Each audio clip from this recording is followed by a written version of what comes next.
Welcome to the Sounds of Encouragement, the place for musicians and music teachers to find support and encouragement to help you stay motivated, creative, and moving forward in what you do best. I'm Melissa Slocum, your host and #1 encourager. I currently live in the Atlanta, Georgia area and have my own thriving studio teaching piano to all ages in person and online. I also help other teachers use student goal-based learning and differentiated instruction to increase motivation in their students and increase retention rates in their studios. You can learn more at www.musiclessonpathways.com. Thank you for tuning in to Sounds of Encouragement. Don't forget to subscribe so you get notified of future episodes. Enjoy the following episode. Don't forget to keep listening at the end, and be sure to check out all the links in the comments or show notes.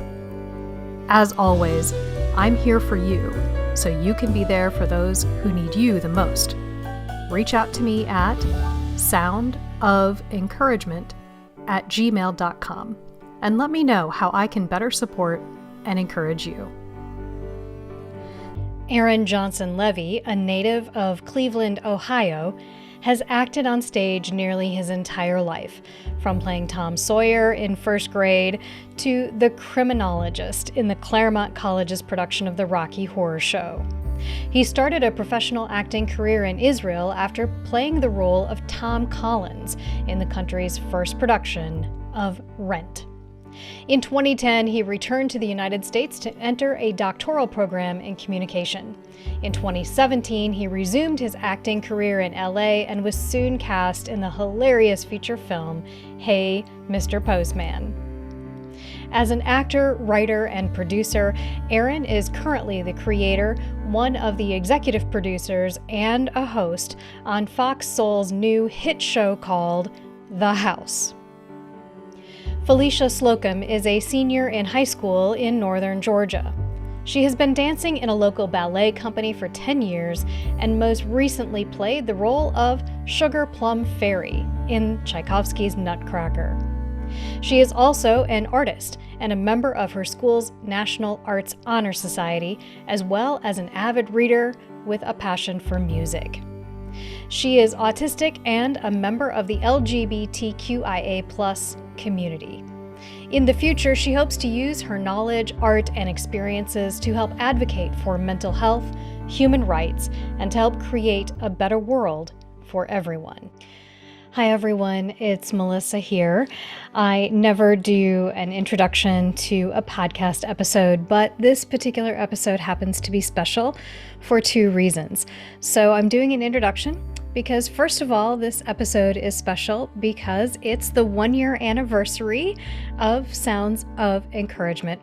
So we've been at this for a year now, and it's time to celebrate. So happy first birthday or first anniversary to the Sounds of Encouragement podcast, and especially thank you for listening. Thank you. This episode is also special because it is a different format, and we tackle a very important topic. We talk about the issues surrounding the LGBTQIA+ community with 2 diverse and wonderful voices. I am so blessed to be Phylicia's mom and to be her ally, and also to be Aaron's friend and ally. I think you'll find that they speak wisely, succinctly, and beautifully to the questions and to the issues that we talk about, including discrimination, bullying, violence, and hate that they experience in the communities. And I think they speak beautifully to what we can continue to do as allies to those communities. Some have asked, why do a show that is fully devoted to this particular topic? And the reason, friends, is because so many who are in our creative communities are people of color, people of different ethnicities, people of different backgrounds, and people who express themselves in different ways through gender and sexuality and through all different types of artistic mediums. Those people are the first to be marginalized, the first to be shut out, the first to be silenced, the first to be shown hate, and the first to be excluded. And so it's time for us, friends, to have these hard conversations and to not just invite people of different backgrounds, people who are different from us, into the artistic and creative spaces. But it's time to share that power in terms of decision making. And so we share this particular podcast, we share this topic, we share these ideas and these conversations with you as a way to continue to shine a light in the dark places, to tend to the shadows. In addition, we've provided many resources for those who are in the communities or who are allies. Please take advantage of all the links and all of the resources that are available. You just might learn a thing or two, and you just might find something that you really needed or that you were really looking for in helping you to be a better ally. Welcome to the Sounds of Encouragement and to the 1-year anniversary episode of the Sounds of Encouragement podcast. I just thank everybody for supporting the podcast for the last year and watching the interview episodes and listening to all the other episodes that have come through along the way in the last year. It has been my privilege and my joy to be able to do these podcasts. This is a very, very special interview podcast, as you heard in the intro. So we are going to jump right in. I have two very special guests today, Aaron Johnson Levy and Phylicia Slocum. Welcome, both of you. Hi. Happy birthday! Thank you both for being here today, and I so appreciate your time. For those of you who are listening, you heard a little bit of a trigger warning. We are not going to keep things light today. We are going to take a little bit of a deep dive, and we are talking today about gender issues, sexuality issues, gender nonconformance, LGBTQIA+.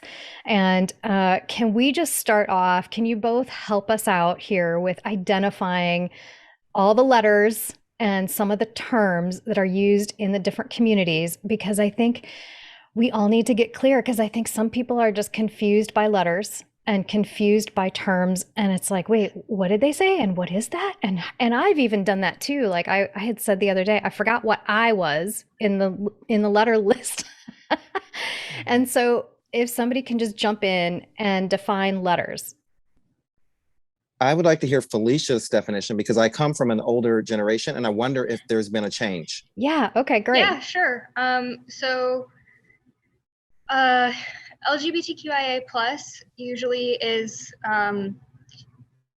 lesbian, gay, bi, trans, queer, intersex, or aerosexual, or aromantic or asexual.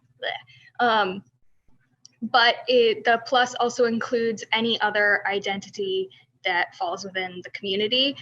So basically anyone who doesn't think that they identify as cisgender or straight or any of that. So that can include people like myself who consider themselves pansexual. That can include people who are gender fluid or gender flux, or kind of anything that you can find a word for that represents your identity can fall under that umbrella, with the exception of the people who try to call pedophilia a type of like sexual identity. So that, because that's a thing that you will find out on the internet. No. No. That's a great point of clarification to make. Thank you. Aaron, you looked surprised in there. What was your surprise? All right. Okay, there are two surprises. Well, not a big surprise, but we used to say queer and questioning. So the Q stood for two things, and then also there were some additions that the aromantic or asexual. I don't think we added that, back in my day, but then we also had the A, and this one's actually controversial. I have a friend who's in the LGBTQIA+ community who says that the A should not stand for ally. I, learned at some point that it does stand for ally, and some people think that it should not, because they don't have the same struggle that people within the community have. True. I come from, my perspective is, I said this on the show, I said, if you're not in the LGBTQIA+ community, then you're an ASSHOLE.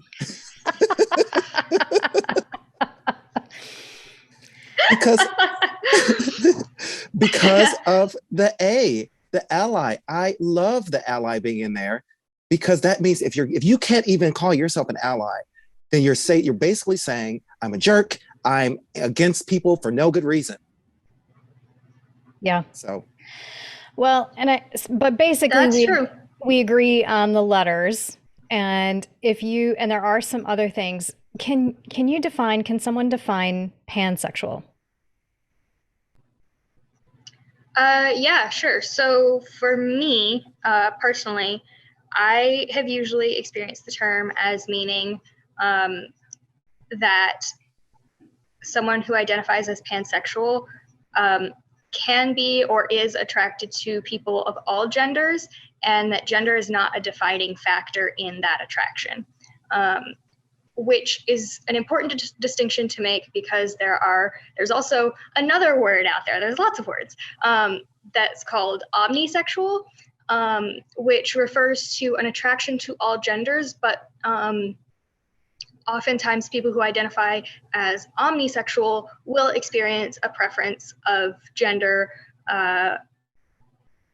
in their chosen partners. So for me, pansexual means just no real preference. Gender doesn't matter to me. And not that I won't respect your gender or your pronouns, I absolutely will. It's just not important when I'm looking for a relationship, be it romantic or friendship or whatever. Okay, I had not heard omni before. I also learned a new word called, I think, demisexual. I think that's the right one. And it means you're only attracted to people that you are emotionally connected to. Yes. And I love that. I think I wish I could be that.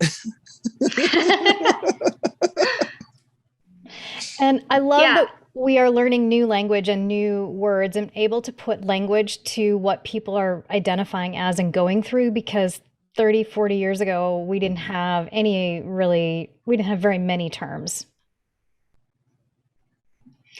So the other resource that we are going to make available in the show links, and I'm going to reference it now, and I'm sure I'll reference it again later, is a very short but beautiful little, almost like a comic book type resource called Mapping Your Sexuality from Sexual Orientation to Sexual Configurations Theory. And it's just one small resource. I encourage you, though, to go to the link and to download it. It is extremely educational, and there's a lot of great science and research that has gone behind the authors of this particular comic book. So if you're having questions and you're not sure what all these terms are and what all we're talking about, I encourage you to download that. Even stop the recording and go download it and look at it and have it as a reference while we're talking today. So thank you for defining and kind of broadening our horizons on like the terms and what those mean. Can you briefly again share what is the difference for you, what is your difference in understanding between gender and sexuality? And Aaron, I know you guys have addressed this in your show on FoxSoul, The House. You've talked a little bit about what's the difference between gender and sexuality. Can you share a little bit of that? Yeah, for sure. It's, I don't think it's that complicated. A lot of people find a hard time understanding it, but sexuality is about attraction. Right. It's really about other people. Who do you find attractive? That's what sexuality is. But gender, now that is where it gets tricky, because my definition may not be someone else's, but I believe that there is something called the soul.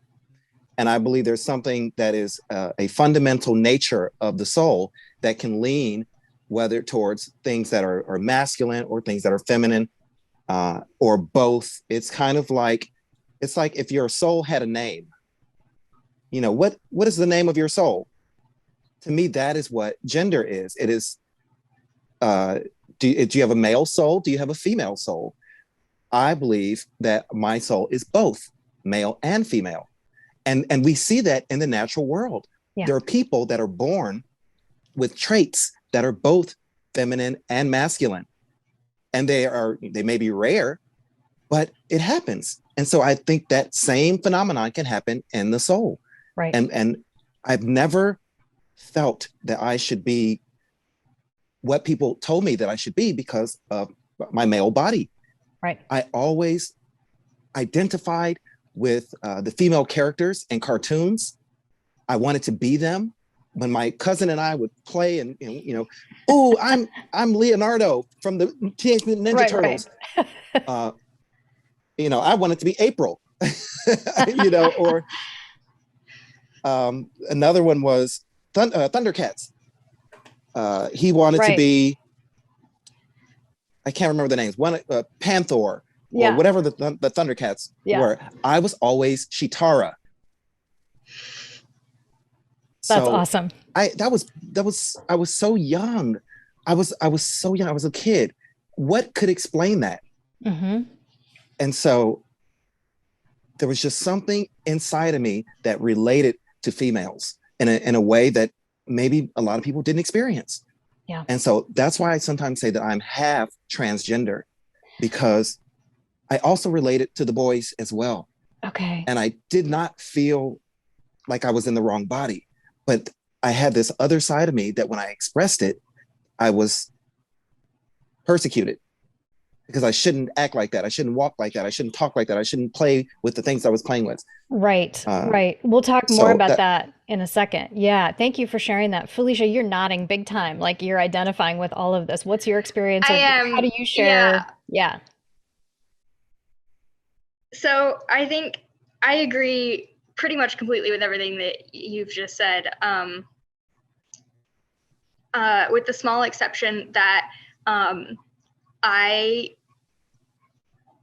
was assigned female at birth, or AFAB. So not to be confused with ACAB, but and I think what's great is that culture has been changing a lot over the past 20, 30, 40, 50 years, so that women can do so much more, like whether it's just in the workplace or what we're allowed to wear, all these kinds of things. So me identifying with or wanting to be a male character isn't necessarily looked down upon the way it is still among boys, which is really unfortunate. But yeah, because and you'll know this, Mommy, even for a long time, I had this like hyper fixation on How to Train Your Dragon. I loved that movie and the shows and the books, like all of it. And the music, and the music, and I always really identified with Astrid, because she was someone who looked like me, but also had a lot of male traits. But I also identified with Hiccup a lot because he was someone who was male, but had a lot of kind of female associated traits. He was very patient and very kind and willing to listen and all of that kind of stuff. So for me, it was never a big deal to be like, oh yeah, like these are the two characters I identify with, because it was just more socially acceptable, I think, at the time. Yeah. Can I ask a really simple question? On the forms that we all have to fill out for stuff, where there's the gender information, the demographic information, do you feel uncomfortable filling out even those forms? Yes. Phylicia? Okay. So usually there's male, female. Every once in a while now we're seeing other. But do you have a hard time deciding even on a form? Yeah, okay. Wait. No, go ahead. Recently, I have felt like I kind of like, it's just a slight that I react to when I see that question, because I know what they're asking. They probably just want to know what my sex is, right? The sex that I was assigned at birth, right? And they don't care about what my soul is and how I identify. So that's the only reason that I don't like it. But I just put male because I know that's what they really are looking for. Yeah. We'll get there. Yeah. I have to ask, because you both brought this up, and I think this is where we need to go and spend a little bit of time talking about the pushback the bullying, the discrimination, the hate. Aaron, you've been very vocal about what happened with Dave Chappelle on his show and how he spewed hate against transgender women. And I'm wondering if you all can talk a little bit about your experiences, what you've personally experienced. If it's okay for you to do that, if you feel safe doing that, you're welcome to share. If not, you can talk about other situations that you're aware of with friends or other people about the kinds of hate that they've experienced just by being who they are and moving in the world the way they are. What have you experienced or what have you seen out there? Well, I have to say this is a perfect opportunity. I've spoken with, I would say, my best transgender friend, who says that a big problem in the world is that people talk about transgender people and the experience and issues without transgender people. Yes. And so I would encourage you to invite a transgender person onto your show, Sounds of Encouragement, and ask that question. I will do that. That's the best way to do it, because whatever I say is not fully a good representation of the transgender experience. As much as I want to be an ally, it's not sufficient. You're 1,000% correct. It's hard for us to speak to any experience that we're not a part of. So can you speak to the feedback, I know you've had some experiences, Aaron, and I know, Phylicia, you have too. Are you interested in sharing a little bit about what you've experienced personally? Yeah, mine is just, I like to wear makeup. I like to dress up. That's why I say I'm pangender, because it's different for me than non-binary. I think non-binary is someone who does not identify with either of the two poles. Right. I identify with both. I like being somewhat masculine and wearing suits and that whole aesthetic. But then I love to put on a wig and the makeup and put fake boobs in. And, I can't explain that. People, my family probably just thinks that I'm crazy. That's all. But that's not it. I'm it's not you crazy. Being you. But yes, I'm representing my soul. Sometimes that's what my soul wants to wear. And I like the aesthetic of females. And, they have longer hair. They do have breasts, which males don't. I love all of that. But I also love to take it off and go to the other extreme as well. So that's why I say I'm pangender. And when when I'm doing that other extreme, I get the pushback. What's wrong with you? There's something wrong. You're not supposed to be doing that. Yeah. So I guess the first thing that comes to mind as it relates to the trans community is I do know a trans person, and I also know another person who I used to be friends with who just refuses to believe that transsexuality is a thing. Or transsexuality? Transgender. Jeez. My brain is broken. I'm sorry. It's okay. Well, it's a good time to explain what, the difference between transgender and transsexual. Yeah. I think transsexual is a reference to maybe whether you've had operations or we call gender affirming surgery. Yeah. So that's what transsexual, but where you can be transgender and kind of just, and you don't even have to change your aesthetic. If you identify, if you say my soul does not match my body, then you're transgender. That you can look exactly the same. You can look like I look and say I'm transgender. Right. But often they will do things to match the soul. So they, might wear a wig or wear different clothing. And that is to help other people to respond to me in the way that I feel. Correct. Yeah. Thank you for that. That was a great point of clarification. I appreciate that. What were you going to say, Phylicia, about your experience? Yeah, so I have another friend, well, used to be friend, who just did not believe that was a thing, that you can be. He was like, there are two genders. You can be male or you could be female. And I could point out that you could be born intersex and have multiple, various sex traits, and he just wouldn't listen. I tried for quite a while, actually, probably longer than I should have, to try and get him to respect my trans friend, and he just would not. So I ended up just ending that relationship because I couldn't change his mind. And I didn't feel comfortable. Like,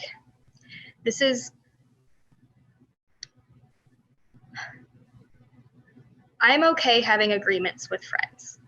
I'm okay having political disagreements with friends. I'm okay having all kinds of differences of opinions with friends and family and whatever. But like, you can disagree with me about who you think should be president or like what your favorite flavor of ice cream is. You don't get to disagree with me about basic human rights and still be my friend. So. Well said. Good for you. That is, yeah, I love that. There's still, I know, in our local area, in our schools, and in a lot of areas, and I think this is more prevalent in rural areas, small towns, than even some of the larger areas and suburban areas. There's still a lot of hate and a lot of discrimination in our schools and in our workplaces and in so many spaces that we occupy. What are some ways that you have been able to respond to that negativity, that hate? I know. Well, I have it's easy for me because of COVID, everything is online. Well, a lot of things are online, so I hit the block button. I have, I call it a long, illustrious block list. So, and that's, that may not be the most encouraging way to deal with it, because I don't think I used to, I don't think I used to respond to it that way. I used to try to love, just love people and try to show them a better way. But sometimes it just wears you down. And so I got to a point where it was just better for my mental and emotional health to disconnect, to get that negative toxicity out of my life so that I can heal and get better. Yeah. And I am just getting back to that point. Someone actually before this call called me and said, I cannot believe what you said last night. You had the nerve to compliment those two demons. Oh, they called, they called the night before to say something bad about two people that we have had a very bad experience with. Yeah. And I was just so full of love last night that I said, you know what? No, I think they're, and said, some compliments. Yeah. And that's a reflection of where I am. I'm full of love at this moment. And so when you're full of love, that's all you can do is love. Yeah. And I think that that's it doesn't matter how a person receives that or does not receive that, right? Because somebody might come to you and say, oh, Aaron, that's so insincere, or you didn't mean that at all. But how do they know, right? Because they don't know you and they don't know exactly where that's coming from. Only you know where it's coming from. And if you know that it's coming from a place of love and sincerity and wishing someone well, truly, then it's set out of love and not as oh, I like how your hair is today, or oh, I like, it's not a flippant, just insincere, whatever. Even if someone interprets it as, oh, he's just trying to brown nose, or which I don't even like that term, that I shouldn't use that phrase. He's just trying to, be insincere or, whatever. It doesn't matter how a person receives it. That's how I feel anyway. Phylicias, how have you dealt with? Oh, go ahead. Oh, I was just going to say, I think all responses are valid. When you're encountering hate. So. Yeah. Go ahead. Yeah. For me, it's I would say it's a combination of love and wanting to educate, and also just like spite. Because like And it depends on who it's directed at, because if it's directed at someone who's close to me or someone I love, or even someone I don't know necessarily, my response is immediately going to be to try and educate and to try and get whatever this is to stop, and trying to get whoever is instigating the situation to understand what's actually happening and leave this other person alone at the very least. If it's happening to me, my instinct is like, oh, you don't think I can do that? Well, screw you. I'm going to do it anyway. I'm going to be even more fabulous just because you told me not to. So apple doesn't fall far from the tree. I'm sorry. So the prove them wrong approach. Yeah. Yeah, I have to admit, this is where I struggle the most, especially, and I'm not even part of the communities, but as an ally, I struggle a lot getting, I hear the talk about me. I really do. And I've heard it. I've heard what goes around. And I'm sorry, I'm sorry that people feel they have to talk about me behind my back, but I guess that's what everybody's going to do. I wish people had a different way of addressing issues, and I wish they could address me directly, but that's okay. But this is where I have probably the hardest time, because I do take things too personally, and I have a hard time dealing with haters. And I'm just an ally. So the thing is, like I said to my family not that long ago, like last week, if I'm tired, if I'm exhausted, responding and trying to fight and make more room and be an advocate, I cannot imagine what it is like for those of you who do identify in whatever space, how exhausted you get, because I'm exhausted. And I feel like that's where there's an extra layer of expectation on the LGBTQ plus community, that they always have to be ready to have an answer. And I just feel like that's a wrong, we can't have that layer of expectation on top of everything else. How are you coming at this in terms of your exhaustion level? Here's what I'll say. So, and I know that you are very well acquainted with this. It's like spoon theory, honestly. It really is. Because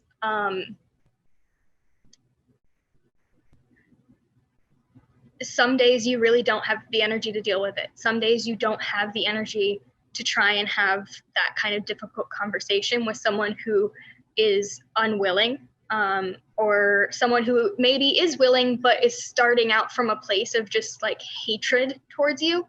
Yeah.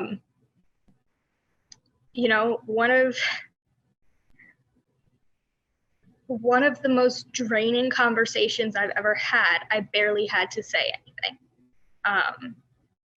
Because I was at work last summer, and it was June, so we had our pride flag up outside, and a guy came in and was complaining about why we had a pride flag up, but we didn't have anything like Christian out.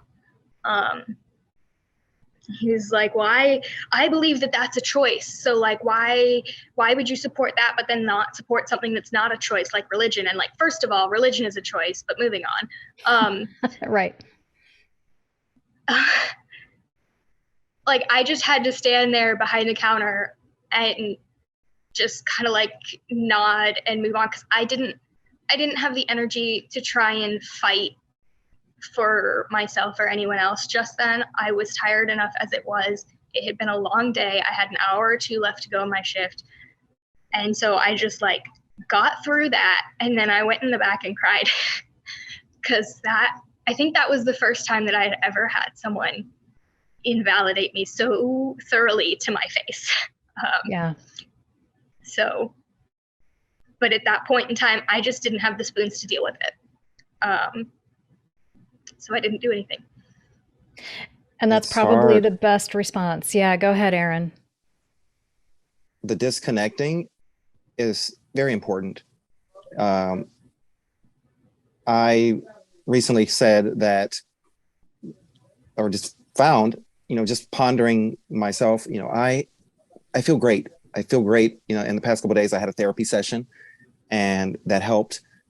And it helped me realize a saying came to my mind, which is that if you have low self-esteem, it's because either someone never gave it to you or someone took it away.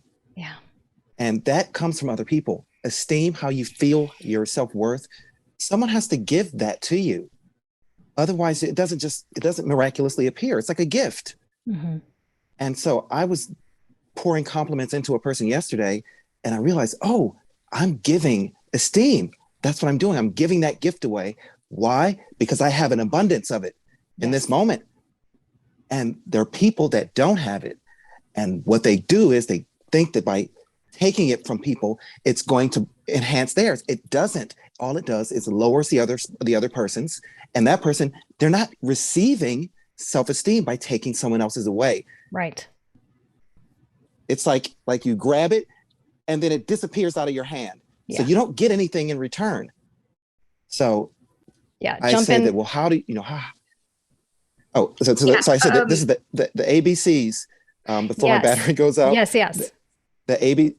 The ABCs of boosting self-esteem is to A, disconnect from those that seek to take it.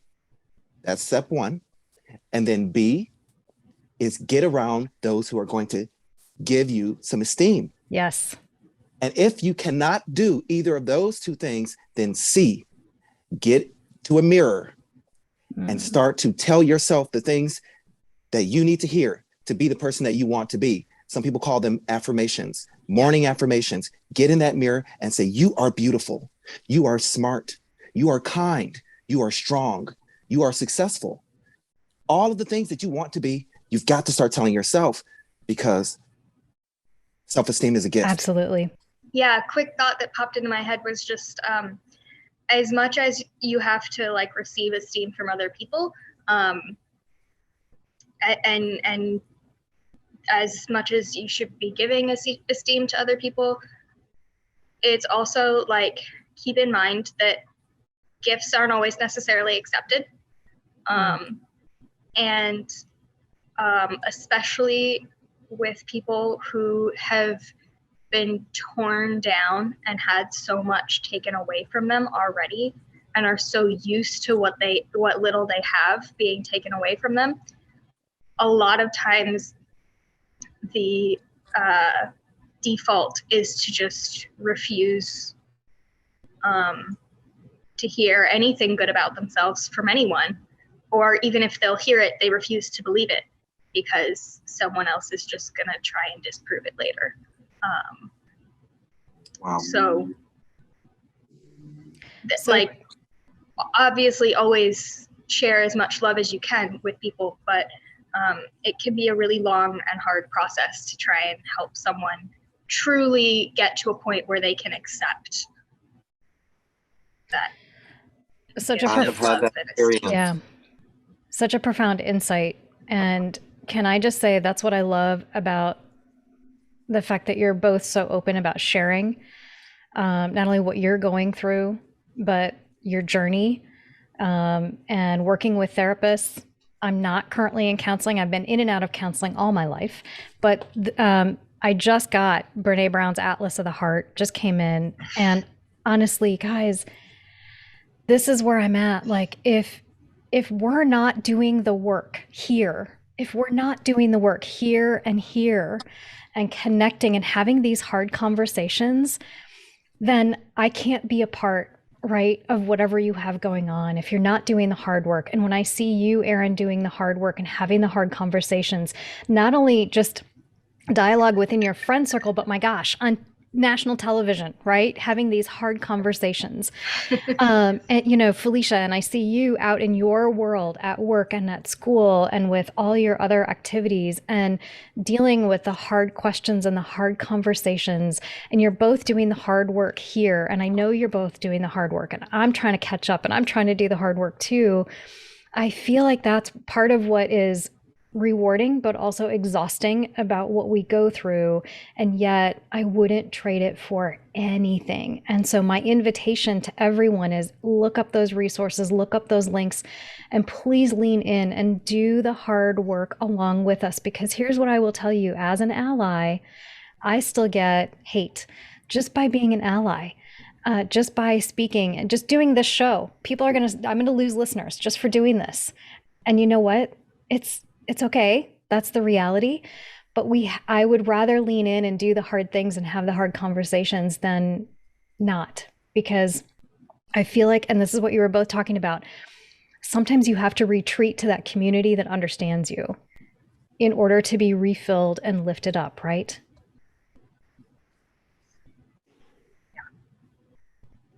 Yes, and it's not automatically the LGBT community that is your source of encouragement. This is a great example. I go on to my live streams where I encounter Melissa and I encounter Kim and other people that they fill me up with the encouragement and the support that I need to get to the next day. Yeah. Because and guess what? None of them are in the LGBTQ community unless you count allies in the umbrella, which I do. So I say that they are my community. But that's For someone else, go ahead, Phylicias. Oh, I just, as you were saying all that, it reminded me of a friend of mine who practices spirituality and magic. And, in those circles, a lot of that is called shadow work. And I think that is a very good term for it, because it gives you something, I guess, to just encapsulate all of that. Here are my problems that within myself that I know I need to work on. And it can be anything. But when it comes to her practices in particular, and most practices, shadow work is necessary. Because if you don't do any of that, you can't continue to grow in yourself and spiritually, because you have blocks in your path. You have these shadows, and so it looks different in different people. Some people do like journaling. Some people will pray. Some people will do all sorts of things. But I think shadow work is a very good way of conceptualizing that hard work that you have to do on yourself. That is a unique perspective, and I like that idea, because we all have shadows to tend to, I feel like. So for people watching or listening to this episode, we don't want to be all like, oh, this is hard and this is exhausting. There are obviously, there must be something good we're getting from it, because we're still here, we're still doing the work. What encouragement do you want to share? What light do you want to share for people? I really feel like the more we do this stuff and the more that we grow this network of allies and the more we connect communities, the more light we shine into the darkness. But that's just my personal opinion. What encouragement do you want to share? What do you want to say to people? I love that concept of shadow work, because ultimately I think that it does produce light. Mm-hmm. It's just a matter of, do you want to be a dark presence in the world, or do you want to be a source of light? That you make people feel good when you come into the room, unless they are living in darkness. And then their presence just reminds them that they're living in darkness. So Melissa, that might be what you are experiencing. People living in darkness, and you remind them of that. But then there are others that you inspire them. I want to be a part of the light as well. And so, it is a joy. It's a joy. Last night was a joy to be able to say something nice about someone who doesn't say anything nice about me. That's a joy. It's just like, there's so much division, I think, within the community. There's so many like groups and cliques and people who are like, oh, well, you can't be in the community, or who will tear down other people in their community. And it's just like, from the very beginning, when you think about this movement just in general, it's been the people who have been the most discriminated against who lead the charge always. It's the Black trans women who are out there on the front lines and who are suffering and fighting, but they're not just fighting for themselves. They're fighting for every single one of us. And we've come so far thanks to them. And so many of us are able to openly be who we are because of them. And, you know, for me, in a lot of ways, it's my duty to make sure that they also get the freedom that they've fought so hard for and the freedom that they've allowed me to have. So well spoken. So well spoken. Yeah, me too. And I also want to encourage people, you know, as you are leaning into these conversations, as you're looking up the resources and trying to learn, it's better to be light than to be right. I have been wrong so many times and had to come back and say, oh man, I totally misunderstood, or you're right, I was wrong. Or yeah, I said this 20 years ago and it was the wrong thing to say or the wrong thing to do. And now I know better. So now I can do better. It's okay to be wrong, but it's always better to be a light than to be right. I would rather be wrong and to learn. And to that, and to add to that, I think that's important in general, because as things change, as people change, and as we grow as a world, and as humanity, we're going to look back and realize that, oh, all of these things that we were doing were wrong. But it is so important to remember them as wrong as they were, rather than try to erase that they ever existed. And that's where, like, I remember seeing at some point, like a bunch of old Warner Brothers cartoons, and they had put a disclaimer in front of it that said, you know, these cartoons are representative of their time, and the company no longer believes a lot of what's like expressed in them, but to rewrite them or to erase them or to never show them would be to pretend that it never happened, when it very much did. And same with, like, school systems need to be more honest when they're writing textbooks and things and curriculum. Like, you can't just write out the parts of history that you don't like or that don't reflect well on you, because it did happen, and right. It does affect us now. Right. Whether that's referring to slavery, whether that's referring to the Holocaust, whether it's referring to discrimination against the LGBTQ community, it's all there. And it needs to be acknowledged in the past and in the future that we know that it happened, even if we know that it's not right. Well said. One of the questions that I have and that I'm struggling with is, within the artist communities and the creative communities, I have run into organization after organization that was modeled after, you know, more like government institution type things and foundations, and where the boards of those organizations are mostly white, and where all of the protocols or rules in place for funding or for support from other creatives is very much like, how our current institutional systems, our banking, our legal systems, all that kind of stuff run.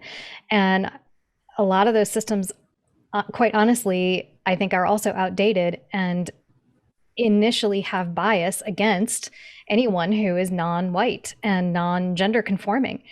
And so I'm curious to know, what can we do in terms of building new systems, or what hope do you have for, do we revamp the old systems, or do we create new ones? Because that's my question is, do I try to break in and to these other, more patriarchal white boards and groups and organizations and institutions and push for more inclusivity, which is what I think a lot of corporations are doing right now with DEI?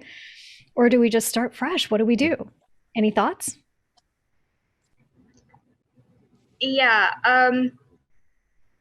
So personally, I kind of feel like we just need to start over.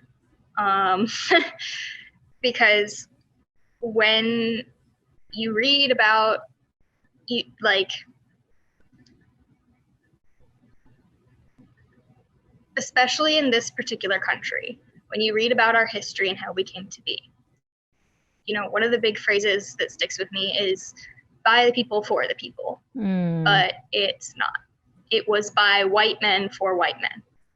And we still have rules in place that are by white men for white men. And that is not the way that our society is trying to run anymore. So why is that the way that our government and our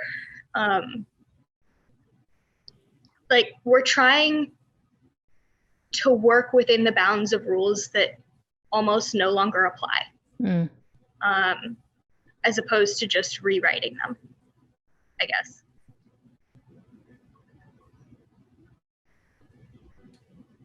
Well, I don't have the answers to these big questions about changing society and these systems. I'm sure someone has some thoughts, someone more qualified in that way of what we can do. I can't speak to that. I can only speak to my approach, what I believe, and that is that we are all individuals, and we have to do the best that we can do to live a life that when the end of our life comes, it's a life that looks like, if there is a heaven, this person belongs there. And that's the only thing I can manage, because if at the end of that time you've lived a life where it doesn't look like you belong there, and it turns out that there is a heaven and a hell, whoa, yeah, I don't want to be that person. Yeah. Right. Yeah, no, I ask that because I'm, as a creative, as a teacher, as someone who has a platform, I'm struggling with, do we, how do we keep everyone at the table? How do we get everyone's voice and experience heard and valued? Because it's very, very hard. And even, you and I, Aaron, have talked about this, that even with your show, it may not have, it may have changed from your original idea. And the fact that it's even out there right now is fabulous, but it could have much farther reach. It could have a much different audience. It could be picked up by other networks and could be more inclusive. That it is reflective of the Black community is amazing. But obviously, there are other communities as well. We haven't even talked about the Latino, the Asian, any other communities. And there are so many other communities, right, that we need to include, and that need to be not just have a voice at the table, but need to have the power, I believe, to make decisions and the agency. And so I feel like that's where we're getting there.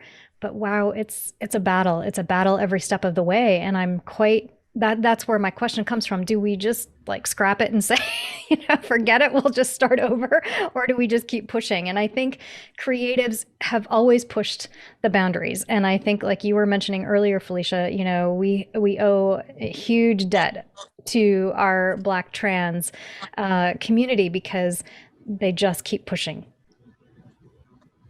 And when you said that, I was like, I started crying. I got chills, because the recognition of that they are fighting for the human race. Yeah. And people who may not understand that as the most marginalized and persecuted demographic in this country, it is the Black trans woman. That is a fact.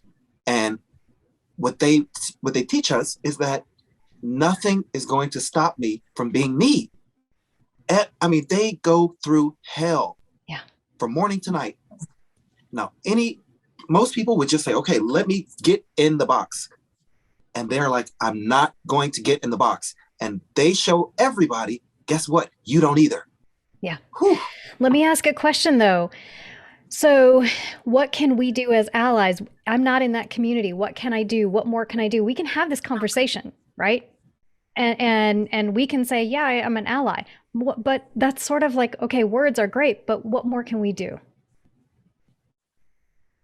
Show up, go to prides, go to the riots, go to the, send letters to politicians, do things, sign petitions, donate to charities, do things that are actually helping work towards change, do things that are actually going to help these Black trans women get the freedom that they have fought for all the rest of us. Help give them the support that they've never had. Yes, there are organizations that you can get involved in. For the Girls is one that comes to mind. I saw Chris Crocker, who is now Kara Cunningham, I believe, posting about that organization. For FORTHEGWORLS. Okay. That's just one that comes to mind. And yeah, I'm sure there are others. There are probably many. But yeah, I would say that's a traditional approach. Get involved in a charity and see what their needs are. Right. Well, I love those. Another one that comes to mind off the top of my... Go ahead. Sorry, another one that comes to mind off the top of my head is the Trevor Project. They're pretty well known, but they do a lot for the trans community as well. Yes. And I will make sure that I include a bunch of links to various charities and stuff for you in the description. Perfect. Thank you. I love those action steps because they're easy for those of us who are looking for more that we can do. They're easy. Sometimes showing up at a rally is a little bit scary, but if you're not interested in doing that, there are so many great organizations out there that are doing great work, and you can support them online, and it's a click away. And maybe that will give you the courage to, the next time when you're ready to take that next step, to show up at a pride parade or to do something else. So there are lots of different things that we can do to be advocates. Go ahead, Phylicias. The one other thing that I should have mentioned initially is don't stay silent. Don't stand by. If you see something happening, if you see someone being discriminated against, if you see or hear something taking place, stand up and say something and defend the people that you say you're allied with, because that's what an alliance is. When one member of the alliance gets talked bad about, everyone else in that alliance is supposed to help stand up and defend them. And if you don't do that, you cannot, I don't think, in good conscience, call yourself an ally. Excellent point. I would like to give one other action step that could happen. This is a little self-serving, but support our show. We have 3 Black trans people on a TV show. The resources that we're given is close to nothing. We don't know yet if we're going to get a season 2, but more people need to see this content. This is an easy way to, from home, learn about someone else's experience, learn about their struggles, and learn also how to help them and help all of us to be better human beings and make this world easier and more comfortable for everyone. I've been telling people, contact Jack Abernethy, who's the CEO of Fox Television Networks. Okay. It is Jack, and the last name is A-B-E-R, Aber, and then Nethy, Nethy. Got it. Someone said I should get a number next time, but We'll I don't know. I don't have find a a number, link. but I'm sure there's an email. Yeah. Yes. Yeah. An email. I would like to find an email address for him so that he knows that there is a demand for this show and it needs some resources. It does. Mm-hmm. And you can talk about this too, Phyllicia. I watch the show every Friday night. I'm a loyal fan on FoxSoul. We stream it, and whoever is around at our house on a Friday night, we watch. And I just have to share, it has been truly an agent of change in the conversations in our living room and in our family. So last night it was my husband and my son and I watching, and every single week it creates new conversations and new perspectives, and we can say, oh wow, I never thought about it that way, or wow, let's talk more about this question that came up. Or I cannot say enough about the show, The House on FoxSoul TV. You can get it on YouTube. You can get it on FoxSoul streaming. It will open your eyes to a lot. You'll maybe want to close your ears for some parts, because some of it is a little TMI, I have to admit. Like, there are a couple things I didn't need to know, but that's okay, because I still want you to be your authentic self. That's all my fault. No, it's totally okay. It's totally okay. But, but I love the fact that you're so open and that you all are just sharing the real deal. And that's what we need. We need to hear what it really is like. Because even though I'm like, oh, wow, that was a little much, at least I know, like, wow, these people are really putting themselves out there. And you're right, Aaron, we need to support shows like yours and efforts like yours 1,000,000,000%, because you are initiating the conversations that are happening in people's living rooms. And we're like a middle-class white family. I'm old white people. And we're having these conversations, and I hope that it's happening in other living rooms across the country, because we need this education. We need this kind of information. We need these kinds of conversations. So if you're not already watching, find The House on FoxSoul on YouTube, or tune in on the network when it is live on Friday nights at 9 p.m. Eastern Time. Also, check out all the resources that we're going to share in the show notes. Check out the links, especially some of the more educational resources. And also, if you are dealing with self-esteem issues, depression, if you are dealing with suicide, if you are dealing with threats, we want you to reach out to some of the emergency resources that we're making available in the show notes for you. You are not alone. Every one of us can attest to the fact that you are not alone. We have had far too many people give up the struggle. And we need you to know you're not alone, and that it's going to be okay. We're here to help, and there is help available. So if you are struggling, and we know a lot of people are, we can help you through. There are lots of people who are ready to help you through, because we realize these are, even though we're in a better time, there are still very, very tough things that people deal with day in and day out as they go about their daily life. And you both have experienced that, and you're still here. And I'm so grateful for that. And I'm grateful for your time today. Yeah, I mean, if nothing else, the one thing that I like to say to myself sometimes is I refuse to be another number. There is, like, some days it's really hard to find a reason to keep going, but I know that I am more than the next number on the graph of random teenagers who committed suicide. I know that I am more than just the next person. And I know that I can do more if I'm here now than if I'm not. So. You have a purpose. Everyone has a unique purpose and place in the world. And that's what this conversation, I think, is ultimately about. It is about finding our own uniqueness. And once you find that, you don't want to give that up. And if someone doesn't honor your voice and your uniqueness, you just keep moving, move on. Yeah, move past them. And then hopefully one day they'll find theirs, and they'll stop trying to take it away from others. Exactly. Exactly. We could talk for hours. I'm going to go ahead and we're going to close out this episode.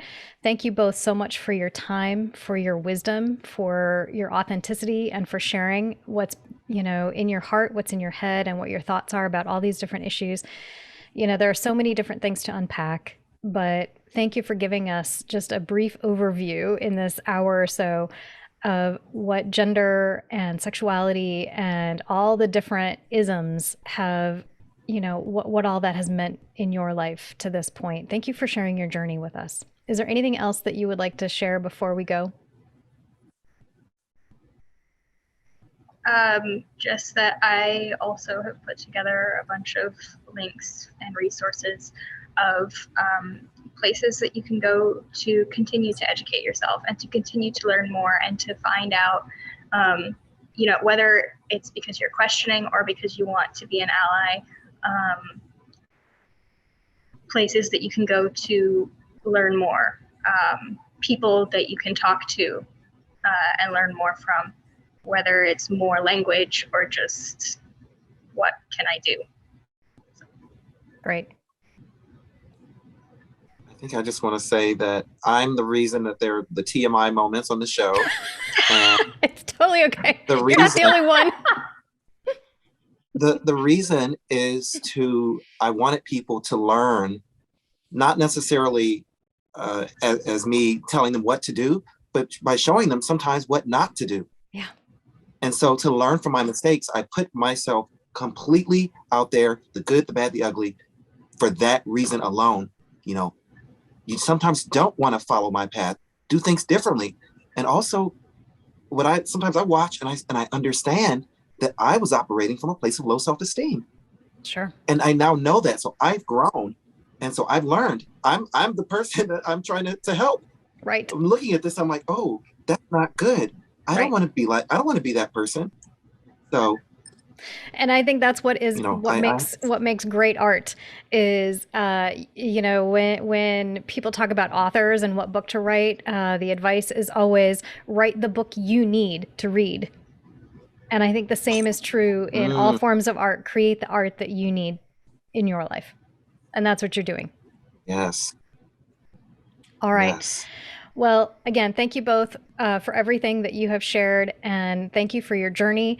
And we just are so appreciative of everything you've been able to share so beautifully and so honestly today. Definitely, if you are listening or watching to this episode, check out all of the show notes and all of the links. We're going to link up the house on FoxSoul. We're going to link up all sorts of resources for you to read, or emergency resources if you need those, educational resources. So please definitely share this podcast with those who you feel could benefit from this particular podcast. That's another actionable, easy step that you can take in this journey of yours of being an ally. So again, thank you all for watching and listening. We'll be back for hopefully another episode and another year and many years of Sounds of Encouragement. Take care, everyone. Thank you for listening. Please click on the show notes to learn more about my guest and to listen to their top songs of encouragement. If you have found value in these podcasts, please share the podcast with those you know, leave a positive review, or support the show at buymeacoffee.com. Sounds of Encouragement is a podcast production of Music Grow LLC, part of growing musicians and teachers everywhere. Sounds of Encouragement is hosted, produced, and edited by Melissa Slocum. To get in touch, contact soundoфencouragement@gmail.com. You can also find Sounds of Encouragement on Clubhouse. Drop in weekly for a dose of personal encouragement. Theme music by Melissa Slocum and Steve Tressler. Music mixed and mastered by Steve Tressler. Thank you to Steve Tressler and Christina Lopriori, who encouraged me to do this in the first place. And remember, I'm here for you, so you can be there for those who need you the most.